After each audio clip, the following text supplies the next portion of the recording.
March exam பசங்களுக்குலாம் exam time எங்கள் பசங்களுக்குலாம் என்ன சொல்லுவோம்னா படி படி படி அப்படிலாம் டார்ச்சர் கொடுக்குறது இல்லை ஃபஸ்ட் ரேங்க் அப்படிங்கிறது எல்லாருமே ஃபஸ்ட் ரேங்க் எடுத்தால் கடைசி ரேங்க் நடுவில் இருக்கிறவங்களாம் யார் எடுக்கிறது அதனால் வந்து முடிஞ்ச வரைக்கும் படின்னு தான் அதிகபட்சமாக சொல்கிறது முடிஞ்ச வரைக்கும் படின்னு தான் சொல்கிறோம் இல்லையா ஏன் இவ்வளோ கம்மியாக இருக்குது ஏன் அப்படி எடுத்துன்னு சொல்கிறதே கிடையாது சரி பரவாயில்லப்பா அடுத்த முறை பண்ணிக்கலான்ட்டு ஃபெயில் ஆனால் கூட அதை பற்றி கவலையே இல்லை ஒன்றும் பயப்படாது அடுத்த வருஷம் பாஸ் பண்ணிக்கலாம் சொல்லி ஏன்னா ரொம்ப முக்கியம் ஃபஸ்ட்டு உயிர் முக்கியம் அப்புறம் தான் படிப்பு எல்லாருமே கலெக்டர் ஆகிவிட முடியாது எல்லாருமே பெரிய ஆளாகிவிட முடியாது அதனால் வந்து அவனால் எவ்வளோ முடியுமோ அவ்வளோதான் பண்ண முடியும் அதனால் வந்து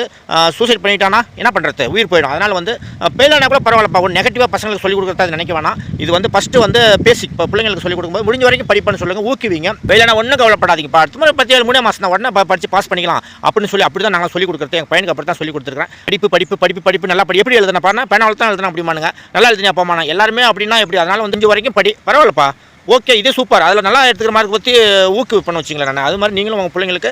தன்னம்பிக்கை வளர்த்துற மாதிரி சொல்லிக் கொடுங்க எதிர்பார்த்த மார்க் வரலன்னா போய் தற்கொலை பண்ணிக்கிறது நீட் நாளைக்குனா இன்றைக்கே போய் இறக்கிறது அதெல்லாம் தவிர்க்கலாம்னு வச்சிங்களேன்